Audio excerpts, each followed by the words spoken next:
حضرت سید سلمان ندوی صاحب سے کون واقف نہیں ہے؟ ایک علمی شخصیت ہیں اور مولانا علی میاں ندوی صاحب کے نواسے ہیں۔ انہوں نے جو علم اٹھایا ہے خارجیت اور ناسبیت کے ساتھ، اور جو ان کا موقف ہے وہی ہمارا ہے۔ ہمیں اتنا سا کہنا ہے کہ ہم اہل بیت کے وکیل ہیں اور الحمدللہ ہم دونوں سادات ہیں۔ یہ ہمارے نسب کا تقاضا ہے کہ ہم وکیل اہل بیت رہیں، اور صرف نسب کا نہیں، یہ اسلام کا بھی تقاضا ہے اور ہماری روح کا بھی تقاضا ہے۔ سید سلمان ندوی صاحب نے جو لڑائی لڑی ہے اور ان پر جو فتوے لگائے گئے ہیں، ہم ان فتووں کی بھی مخالفت کرتے ہیں، اور ہماری اور تمام اہل طریقت کی اور بر صغیر کی تمام درگاہوں اور خانقاہوں کی حمایت آپ کے ساتھ ہیں، کیونکہ آپ نے اہل بیت کا علم بلند کیا ہے اور خارجیت اور ناسبیت کی جڑیں کاٹنے کا کام کیا ہے۔ میں عرض کرنا چاہتا ہوں کہ عالی جناب سید سلمان ندوی صاحب نے جو خارجیت اور ناسبیت کا خلا کما کرنے کے لیے آواز بلند کی ہے، اور مسلسل پچھلے 4 سال سے آپ کے جو ویڈیو بیانیات جاری ہو رہے ہیں، اس سے ایک ہنگامہ، ایک پیٹ میں مروڑ پیدا کر دینے والا جو ہے ماحول پیدا ہو گیا ہے ناسبیت کے اندر۔ اور یہ ناسبیوں کو میرا پیغام ہے کہ یہ نہ دیکھیں کہ بولنے والا کون ہے۔ آج یہ بیان سید سلمان ندوی صاحب کی زبان سے جاری ہو رہا ہے، کل کوئی اور بھی اہل بیت کی حمایت میں کھڑا ہوگا اور ناسبیت کو کچلنے کی کوشش کرے گا، تو بھی ہماری ہم خانقاہ والوں کی حمایت ان کے ساتھ رہے گی۔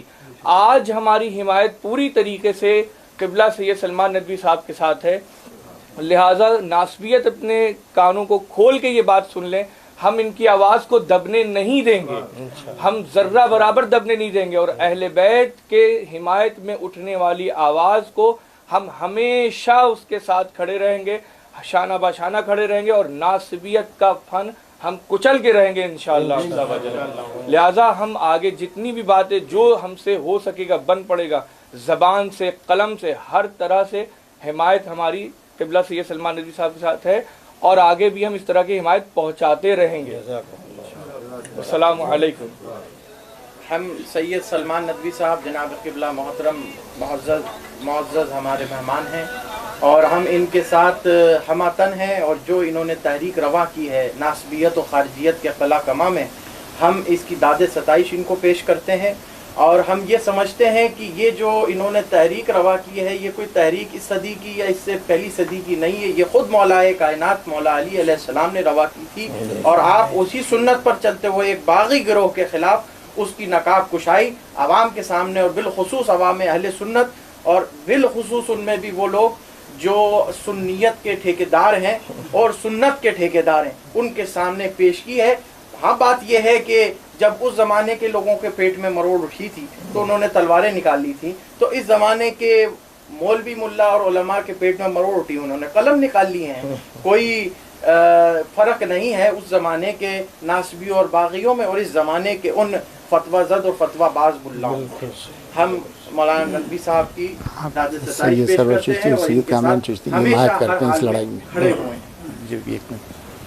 بہرحال جہاں تک میرا تعلق ہے، میرا تو نسبی اور نسبتی اور روحانی تعلق حضرت خواجہ سید معین الدین چشتی حسینی رحمۃ اللہ علیہ سے ہے، حضرت نظام الدین اولیاء سے ہے، حضرت خواجہ بختیار کاکی سے ہے، اور اس ملک میں جتنے بھی صوفیاء کرام رہے ہیں، اور خاص طور پر اہل بیت میں سے جن کا تعلق ہے اور جنہوں نے ہمیشہ ان کی نصرت اور حمایت کی ہے، اور آج یہ وراثت اور یہ دولت حضرت سرور چشتی صاحب دامت برکاتہم کو ملی ہے، اللہ کی طرف سے یہ دولت ملی ہے، اور ہمارے بھائی عزیز کامران بھائی کو یہ دولت ملی ہے، چشتیت کی دولت بھی ہے یہ، اور اہل بیت کی سے نسبت کی دولت بھی ہے یہ، اور صحیح معنی میں سنت کے اعلان کی بھی یہ نعمت اور دولت ہے۔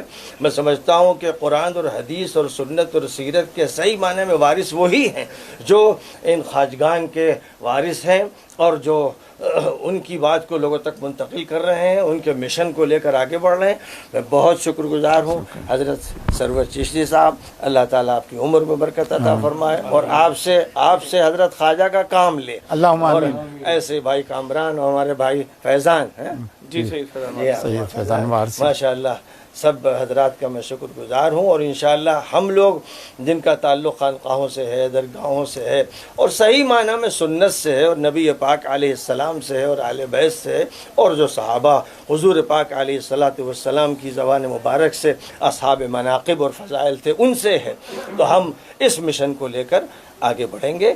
اور آپ کی استائش سے امید ہے کہ امت کا بڑا طبقہ انشاءاللہ اس حق کو پہچانے گا. اللہم آمین. آمین. میں آخر میں یہ عرض کرنا چاہتا ہوں کہ آج دیکھیے اتحاد ہماری ضرورت ہے. اگر آپ اتحاد کو اہمیت نہیں دیں گے، متحد نہیں ہوں گے، ہم کبھی بھی سرفراز نہیں ہو سکتے. اور اگر ہم ہمارے مسالکی اختلافات ہونے کے باوجود اگر ہم آج یہاں جمع ہیں تو سوچئے کس لیے جمع ہیں. وہ اہل بیت ہیں جنہوں نے ہمیں یہاں لا کے جمع کر دیا ہے. آج اہل بیت ہی وہ پلیٹ فارم ہے جس پر اتحاد ممکن ہے. اور لہٰذا میں آخر میں یہ عرض کرنا چاہتا ہوں کہ یہ جو بیان دیا جا رہا ہے کہ یہ اہل سنت کا موقف نہیں ہے، جو حضرت قبلہ سید سلمان چشتی ندوی صاحب کا موقف ہے، یہ اہل سنت کا موقف نہیں ہے، تو امت کو یہ دھوکہ نہ دیں. آپ دیوبند کہیں تو ہم دیوبند آئیں گے، آپ ندوہ کہیں تو ہم ندوہ آئیں گے. قرآن کی اور حدیث کی نصوص سے اس بات کو ثابت کریں گے کہ یہ اہل سنت کا یہی موقف ہے. آپ جسے مذہب اہل سنت کہتے ہیں وہ علماء کی اپنی رائے ہے، اور علماء کی رائے سے اختلاف کیا جا سکتا ہے، اور جن صاحبان کی رائے سے اختلاف ہو سکتا ہے وہ دین میں حجت نہیں ہوتے ہیں. لہٰذا آپ امت کو دھوکہ دینا بند کریے اور سامنے آ کے سچ بات کہیے. نہیں کہہ سکتے تو چپ چاپ بیٹھ جائیے، ورنہ جہاں کہیں گے ہم آ کے وہاں نان چکن جواب دیں گے. السلام علیکم.